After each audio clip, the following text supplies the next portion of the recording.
Hola amigos, tengo el grato placer de darles la bienvenida aquí desde mi despacho de Romero Abogados a este nuevo espacio que con mucha humildad lo que procura es el análisis, la discusión de varios temas de importancia para todos nosotros, un poco con el fin y el afán de elevar el debate público de ciertas instituciones y temáticas que no han tenido el tratamiento que deben.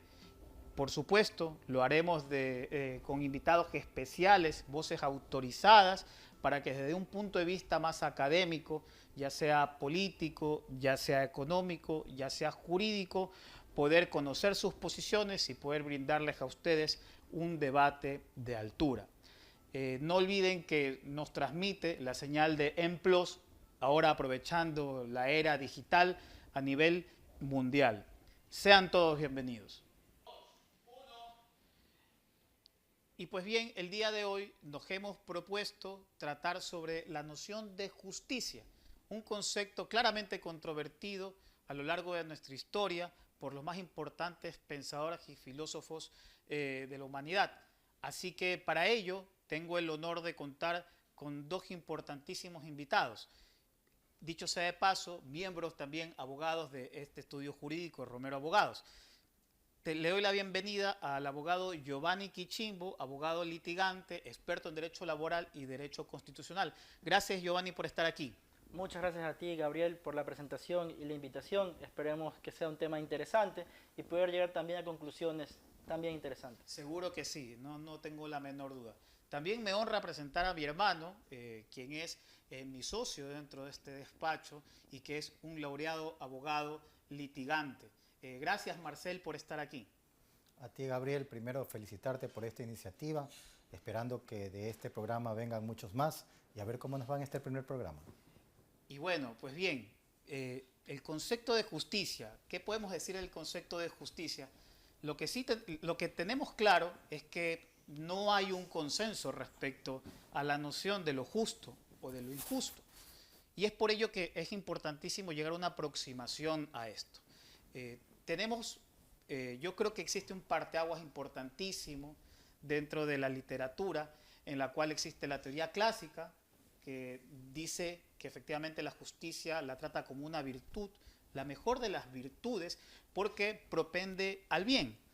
Y esa idea del bien, por supuesto, establecida o arraigada, o un orden natural, un orden divino.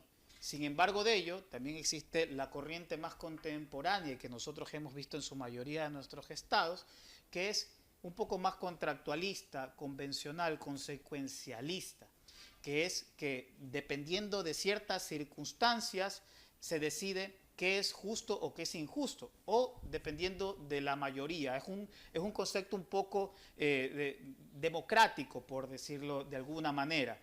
Pero esto de manera introductoria, que me parece que es un parteaguas importante. Sin embargo, yo sí creo que es importante para nuestra audiencia hacernos una pregunta o una reflexión. Quisiera saber, Giovanni, ¿qué tú piensas? ¿Por qué debemos abordar el concepto de justicia? ¿Qué significado tiene para el ciudadano común tener claro o saber realmente a qué es lo que se refiere cuando dice esto es justo o esto es injusto? Bien, Gabriel. Creo que de la concepción que tengamos de justicia depende precisamente no solo las políticas públicas, sino también varias decisiones particulares que tengamos dentro de la sociedad. Entonces es importantísimo. Recordemos, John Rawls, en la teoría de la justicia, señaló que la justicia es la primera virtud de las instituciones sociales y la asemeja a la verdad a los sistemas de pensamiento. Es importantísimo que podamos debatir, podamos conocer ese tipo de cuestiones, porque una vez que tengamos una concepción de justicia clara, podemos también saber cuáles son las políticas que va a seguir la sociedad y va a regir el camino de sociedad. O sea que con lo que tú dices, Giovanni, tenemos claro de que existen varias concepciones de justicia. Así es. Porque pudieran haber varias soluciones bajo el mismo paraguas o la misma denominación de justicia. Para ti, Marcel, ¿cómo deberíamos abordar el concepto de justicia? Bien, yo partiría por hacer una diferenciación. el concepto de justicia o la noción de justicia y el sentimiento de justicia. Okay. De acuerdo con los entendidos, el sentimiento de justicia es algo más bien psicológico, que tiene que ver con nuestras emociones. Y nosotros lo vemos en la vida diaria cuando vemos situaciones que no deberían ser de cierta manera y que sin embargo se dan entre las personas y que decimos en algún momento, pero esto es injusto, esto no debería ser así. Yo recuerdo en la época de la pandemia cuando hubo los inmunizados VIP, que a ellos se les aplicó la vacuna antes que a los demás. Entonces todo el mundo decía que eso es injusto. Y eso de injusto, ese es el sentimiento de justicia. Ahora, claro, los entendidos dicen que este sentimiento se da porque somos seres morales, porque somos seres racionales y nos damos cuenta, pero ese sentimiento de justicia viene de las emociones. Hay otro que es la noción de justicia, que ya no viene de nuestras emociones, sino viene de nuestro intelecto, de la aprehensión de lo que nosotros pudiéramos decir intelectualmente de lo que es la justicia. Y ahí es cuando, independiente de la emoción por la justicia, en el tema de la noción, ahí sí podemos tener bastantes concepciones. ¿Y por qué podemos tener bastantes concepciones? Porque en el avance civilizatorio de la humanidad nos damos cuenta que la cultura va avanzando y las concepciones de justicia van cambiando. Hasta hace muchos siglos, por ejemplo, en la antigua Grecia, era considerado como algo normal, legal y justo el tener esclavos. Ahora sería algo de locos que nuestra legislación estableciera que está permitida la esclavitud. Claro, las concepciones de justicia y lo que se considera justo en una sociedad varía con respecto al tiempo, pero el concepto de justicia es un concepto que siempre nos va a guiar como un faro hacia esa excelencia de la virtud que debemos tener todos, tanto en nuestras relaciones personales como en las relaciones en la sociedad. Claro, pero respecto a ese sentimiento al que tú llamas y que, claro, después, posteriormente, al ejercitarse mediante actos, al materializarse mediante actos, se convierte en una virtud. Allí, o sea, ¿cuándo es que cambia? El denominador común es que es un sentimiento de todos. Sí. Que una vez exteriorizado se convierte en una virtud y que esa virtud es una virtud en tanto y en cuanto procura el bien. Sí. ¿Cuándo es que nosotros tenemos diferentes concepciones de lo que es justo o de lo que no es justo? Giovanni. Sí, Gabriel. Realmente el tema de lo que es justo y no es justo se ha arraigado mucho, lastimosamente, a lo que la ley señala que es correcto o incorrecto. Entonces, en su momento, Marcel señaló claramente que la esclavitud, por ejemplo, era permitida en Grecia anteriormente. Incluso en nuestro país no fue hasta la manumisión de los esclavos que se liberaron como tal del yugo, ¿no? Pero en todo caso, creo que un ejemplo bastante interesante, porque podemos decir que la ley es la que define que algo es justo o no es justo. Formalmente. Formalmente, así es el Tercer Reich. En su momento se planteó una ley de camas vacías. Esta ley de las camas vacías lo que implicaba era que a los judíos podías usarlos como experimento, básicamente para poder llegar a un fin que era el fin de poder progresar como sociedad. Esto era permitido no solamente porque así lo señalaba el Tercer Reich, sino también porque había un apoyo total de toda la población. Y creo que ahí podemos empezar a dividir un poquito también la justicia respecto a que si la mayoría considera que algo es justo, entonces eso es justo, o más allá de eso también podemos hablar del utilitarismo, de acerca de qué es la justicia como tal, el máximo, lo que le da felicidad o placer a la máxima cantidad de personas, lo que la mayoría diga o no.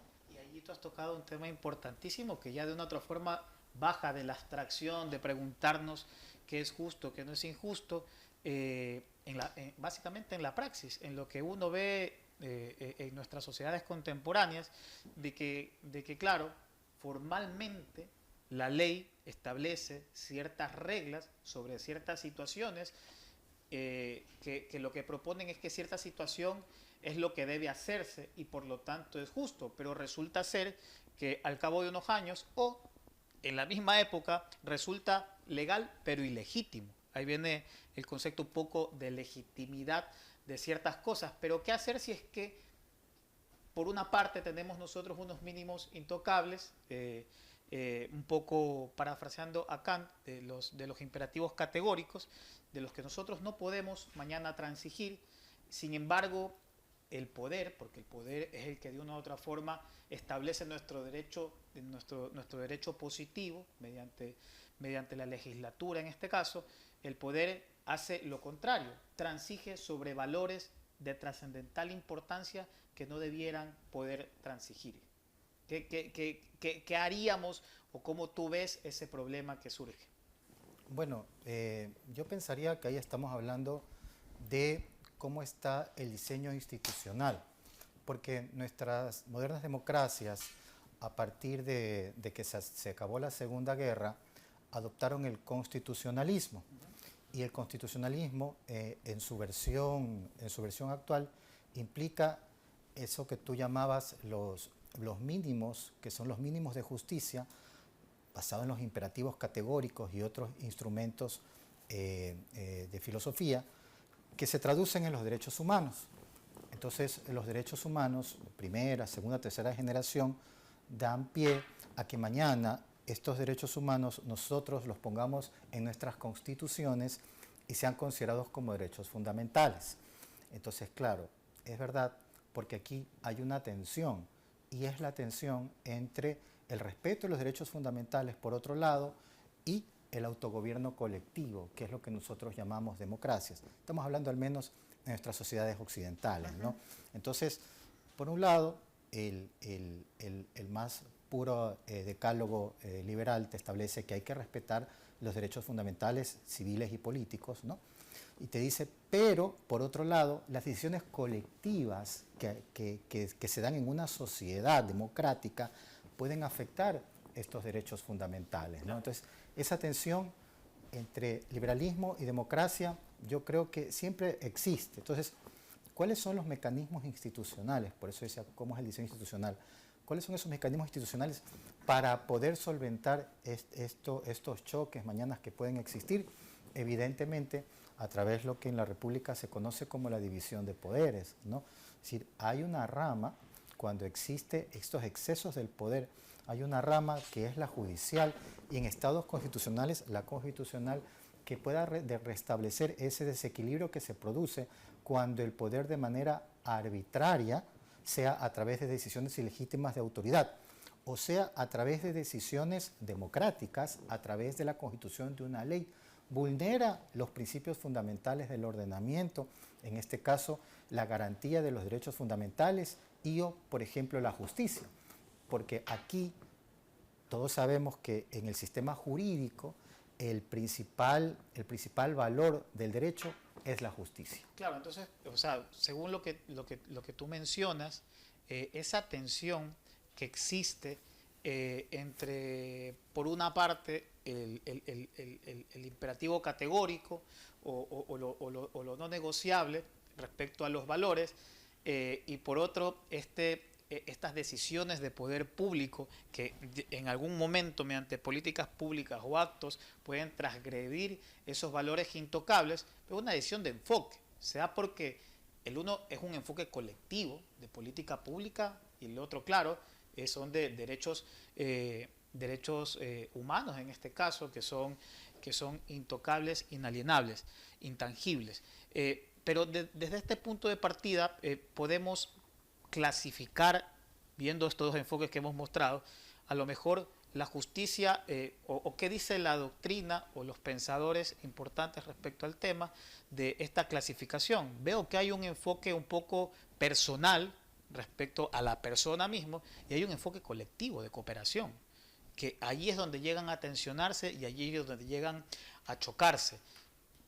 ¿Qué han dicho, qué se ha dicho doctrinariamente de este tema? Bien, Gabriel. Inicialmente creo que podemos clasificar la justicia de dos formas, ¿no? La justicia conmutativa y la justicia distributiva. Creo que hablar de la justicia conmutativa es un poco apegarnos al tema de lo que dice la norma y etcétera, y no es un tema que creo que debamos debatir aquí en este momento, Pero la justicia distributiva sí me parece un tema muy interesante y su clasificación, o básicamente la forma en que podemos entender cómo se reparten los bienes dentro de una sociedad, es lo que nos puede llevar a tener concepciones distintas respecto a qué es lo correcto. Para mí, en lo personal, tengo que decirte, lo que es correcto, lo que es justo, es lo correcto. Me gusta hacer esa comparativa en respecto de la justicia. Entonces, para empezar, tenemos una especie de división, digamos, en lo que dice Kant por un lado, y por otro lado lo que dice Jeremy Bentham, que después John Stuart Mill hace ciertas acotaciones también. En cuanto a Kant, hablamos del imperativo categórico y con Bentham hablamos del utilitarismo. Cuando hablamos del imperativo categórico, hablamos de que para Kant hay cuestiones o situaciones que no pueden, de cierta forma, ser vulneradas. Es una forma de decirlo. Por ejemplo, el hecho de que no deba mentir. Creo que todos sabemos que no debemos de mentir. Mentir es algo que está mal. Para Kant, mentir siempre está mal, indistintamente del resultado. Mientras que por otro lado, para Bentham, por ejemplo, no importa tanto el medio, sino el fin. Si el fin es maximizar el placer en la sociedad, o básicamente el placer lo asimila a la felicidad, si maximizas la felicidad, no importa el medio que usaste. Entonces ahí surgieron varios ejemplos. Me gusta mucho lo que dice Michael Sanders. Hay un curso de justicia muy interesante en el que pone varios ejemplos respecto de todo este tema. Y en todo caso, uno de los ejemplos era determinar qué es lo correcto al momento. Por ejemplo, te daba una situación de que había un vagón de tren que tú controlabas. El vagón pierde el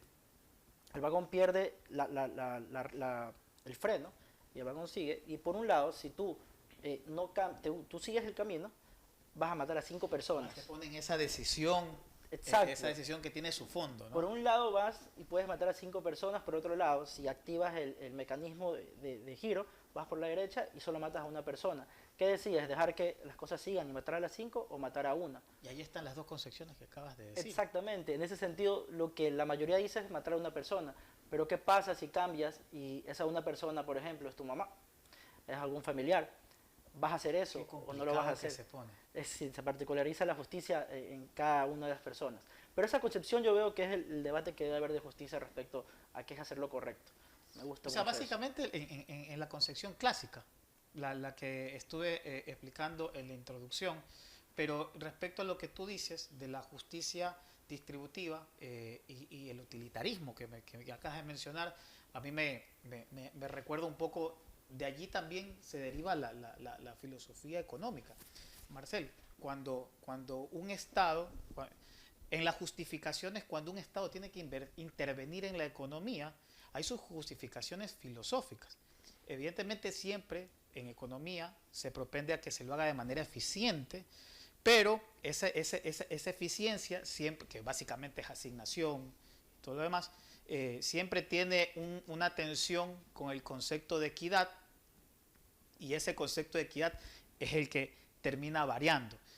Hablo económicamente, por ello que económicamente dentro del utilitarismo se decía de que efectivamente mientras más se gane es mayor sin importar la repartición que efectivamente se haga.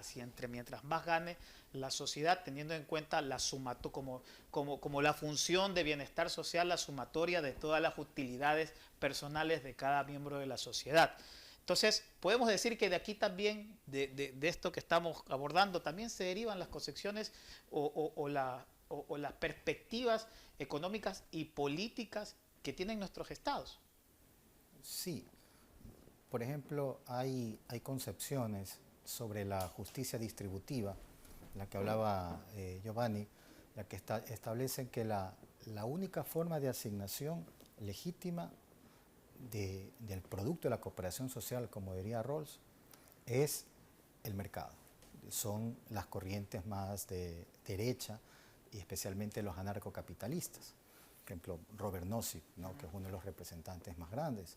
Entonces, el mercado se convierte en el principio de justicia para poder efectivamente hacer la distribución de los bienes de la sociedad. Por el otro lado, tenemos nosotros a los comunistas, a los marxistas, cuya regla de oro de justicia es precisamente a cada cual de acuerdo con su necesidad. Correcto. Y de cada cual de acuerdo con su capacidad. Pero claro, quien establece las necesidades es el Estado todopoderoso. Y claro, existen otras concepciones que también establecen o dicen que hay que entregarle lo debido, porque ese es el concepto de justicia clásico, entregar a cada quien lo debido, y ese debido es en base a un sinnúmero de cosas. Puede ser, por ejemplo, el merecimiento. Aquí hay que entregarle a alguien a quien se lo merece.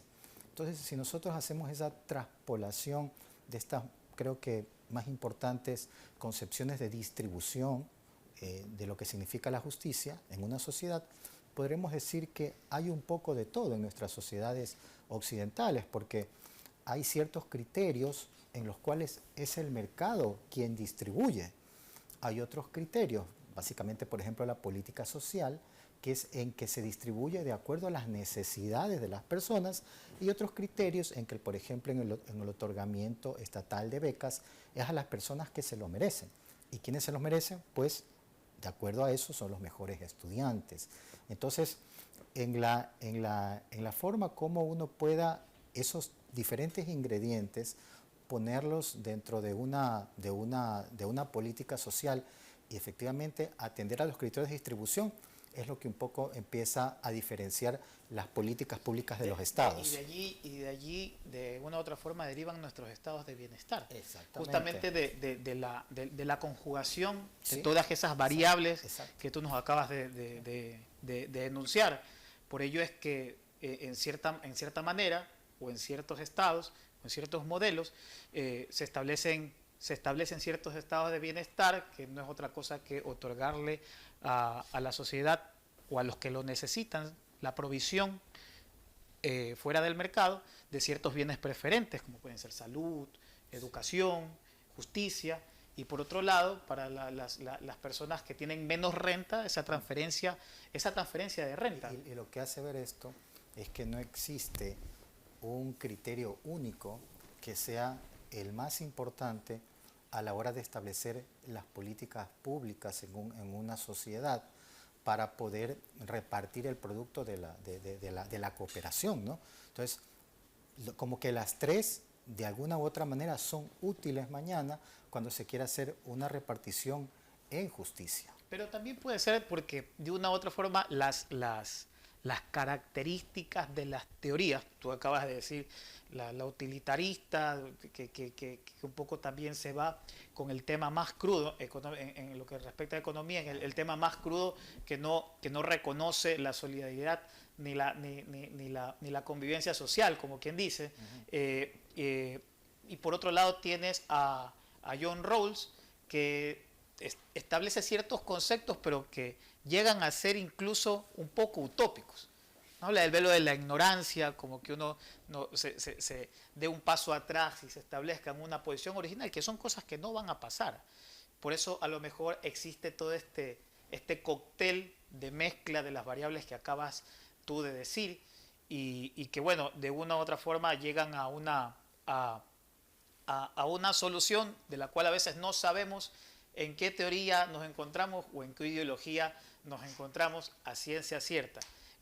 Giovanni, ¿alguna reflexión sobre qué nosotros, o sea, qué el ciudadano común debería tener en cuenta respecto a la concepción de justicia? Ya dijiste hace un rato al comenzar el programa por qué es importante. Y es importante porque nos permite, ya lo hemos discutido, prever ciertas cosas. Ya, pero ¿qué es lo que debería ponerle el ojo el ciudadano común a un candidato mañana que viene a decirle yo voy mediante la política pública que voy a anunciar, voy a establecer tantas, porque es lo justo? ¿Qué deberíamos ver? ¿Qué alertas debería tener el ciudadano común? Claro que sí, Gabriel. Mira, tengo que serte bastante honesto. La principal alerta, lo primero que tenemos que analizar es la ideología del candidato. Usualmente los candidatos, cuando están en campaña, señalan que ellos no tienen una ideología formada como tal, sino que simplemente están en un partido político, no les importa si es izquierda o de derecha, que simplemente lo que ellos buscan es llegar al poder y ayudar a todos. Sí, bastante pragmáticos. Los pragmáticos, exacto. Los escuchaba. No definen su ideología. Y es cuando ya están en el poder en el que uno se da cuenta de cuál es la ideología de cada uno. Entonces es importante saber y analizar las políticas públicas o bueno, el plan que tienen de gobierno para determinar, ok, para llegar a esta meta, cuál es el plan. Y dependiendo de ese plan de gobierno, nosotros vamos a ver de qué tipo de ideología van, pues, porque sea lo que sea, no podemos decir simplemente que no somos ni de izquierda o no somos de derecha o simplemente no somos ninguno de los dos. Decía Aristóteles, el sobón politicón, el hombre tiene que ser político, básicamente, porque si no, no llega a determinar la concepción de justicia de la que va a llegar o la ideología que tiene cada uno de los candidatos, no va a poder determinar después el futuro del país. Y el futuro del país es importantísimo, importantísimo, y depende de la concepción de justicia que tenga cada uno de los candidatos. Yo suscribo cada una de las palabras de Giovanni en esta aproximación que hizo, y es que es realmente cierto. El ciudadano, la ciudadanía tiene que empoderarse de ciertos conceptos que realmente son útiles, que son conceptos transversales, con independencia del oficio que se tenga, porque también nosotros somos responsables de las personas a las que elegimos. Y todos esos pragmáticos que dicen que no tienen ideología, ya vemos que detrás de la ideología existen discusiones tan relevantes como esta, como conceptos de qué ellos piensan que es la justicia, qué piensan sobre la democracia, qué piensan sobre el Estado, y es allí donde nosotros podemos tener algún tipo de certeza de cómo se va a gobernar.